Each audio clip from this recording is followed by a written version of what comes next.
Assalamualaikum warahmatullahi wabarakatuh. Perkenalkan kami dari Kota 201 dengan topik TA, pengembangan aplikasi self dan peer assessment dalam pembelajaran berbasis proyek, studi kasus jurusan Teknik Komputer dan Informatika Politeknik Negeri Bandung.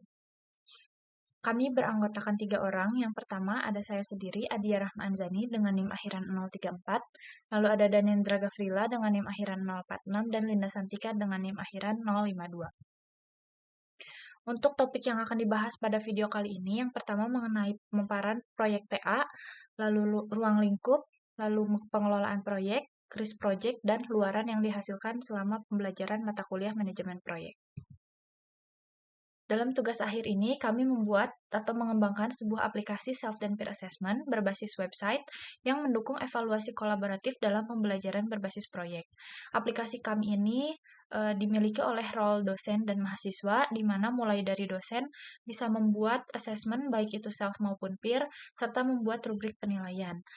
Pun mahasiswa dapat mengisi assessment baik itu self assessment maupun peer assessment, serta bisa melihat hasilnya di report mahasiswa.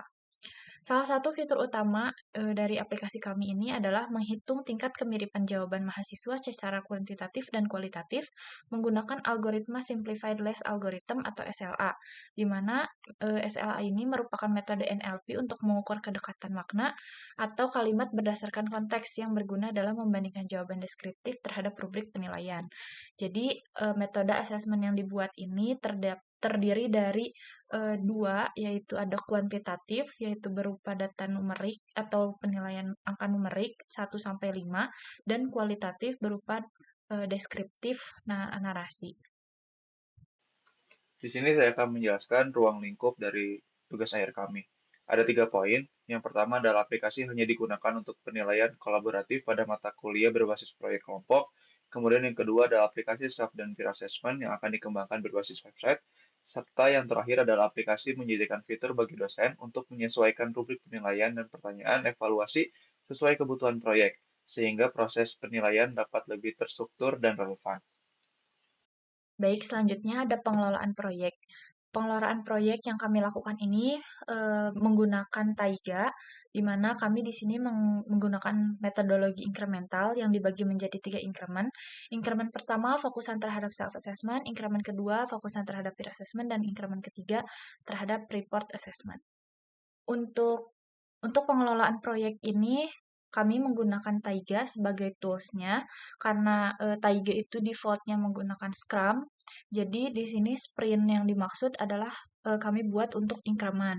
Selain ada increment 1, 2, dan 3, kami tambahkan juga ada sprint pra-increment, di mana ini itu lebih ke tahapan dalam penyusunan proposal. Lalu selain increment juga ada UAT, di mana di sini berisikan mulai dari membuat skenario hingga pendokumentasian pembuatan UAT. Dari seluruh increment ini, kami sudah selesai mengerjakan semuanya, tinggal UAT yang sedang untuk skenario dan pembuatannya sedang on progress. Dari total pencapaian pengelolaan proyek kami sekitar 96%.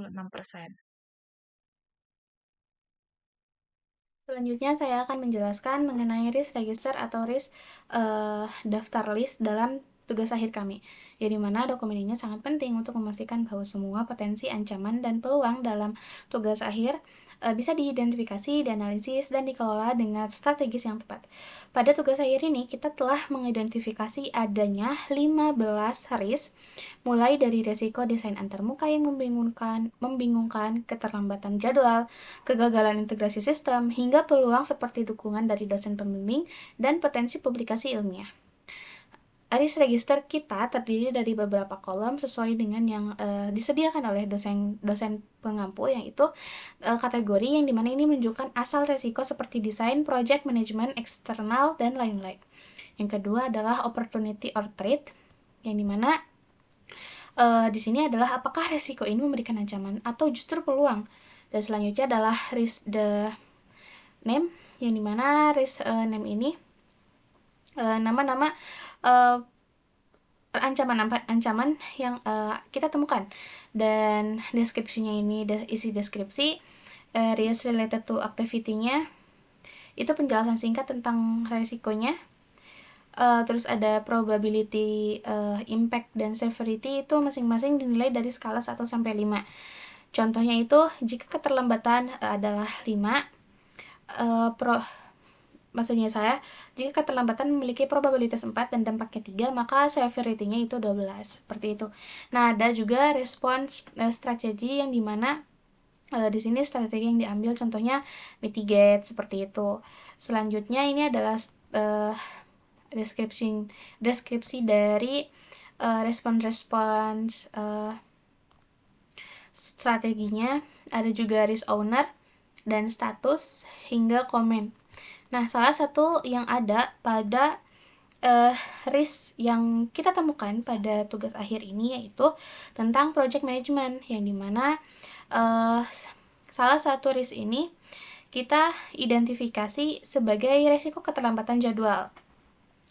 Ini opportunity or threat-nya itu statusnya adalah threat, deskripsinya adalah memungkinkan keterlambatan dalam pengerjaan fitur yang bisa disebabkan oleh hambatan teknis atau keterlambatan sumber daya. Sumber ini berkaitan langsung dengan aktivitas proses pengembangan.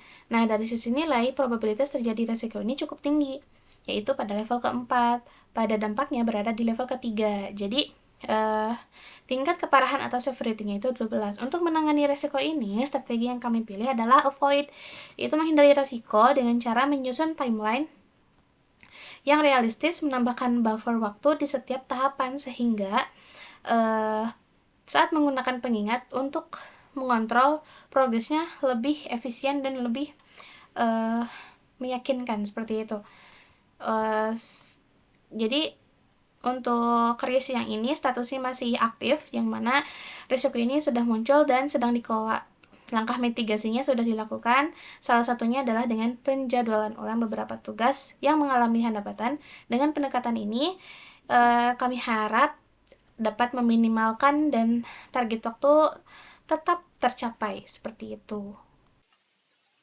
Pada slide luaran selama pembelajaran di sini ada 5 poin, yaitu time sheet, planning sheet, tabular sheet, Taiga dan risk register. Untuk Taiga dan register karena memang sudah dijelaskan oleh rekan saya, di sini saya akan menjelaskan mengenai timeline sheet, planning sheet, dan juga tabular sheet. Untuk planning timeline sheet, di sini kita merencanakan ada 3 increment, dan setiap incrementnya itu memiliki tahap analisis, desain, kode, dan juga tes. Tidak hanya itu juga, di sebelumnya juga ada tahap persiapan, itu ada identifikasi masalah, studi literatur, serta penyusunan proposal PA.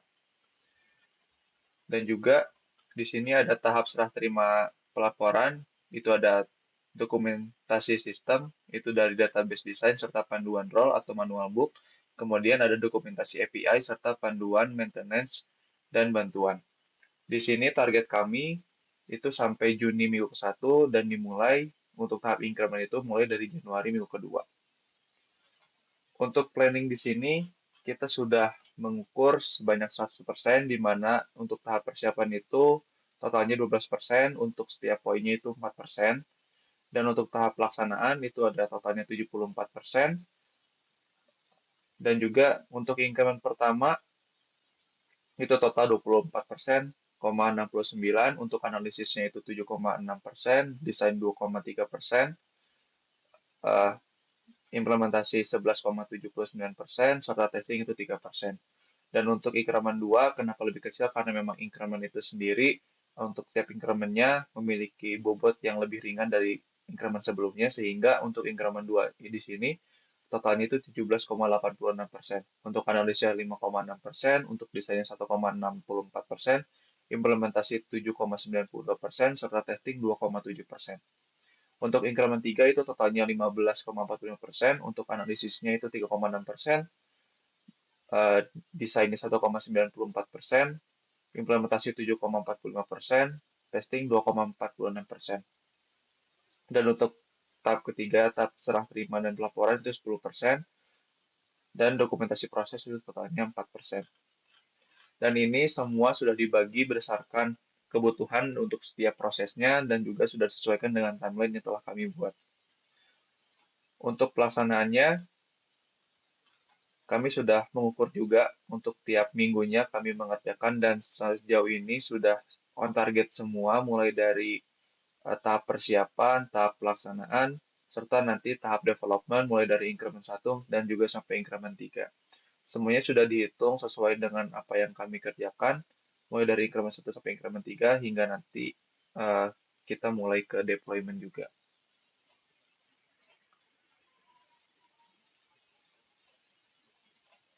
Ini merupakan recap dari progress development di mana untuk plan-nya dari increment 1, increment 2, increment 3 hingga aktual progress juga sudah diakumulasikan pada di sini. Untuk tabula recap ini merupakan ringkasan mulai dari tahap persiapan, tahap pelaksanaan, tahap serah terima dan pelaporan, serta dokumentasi proses, dan juga summary dari semua proses yang telah kami lakukan.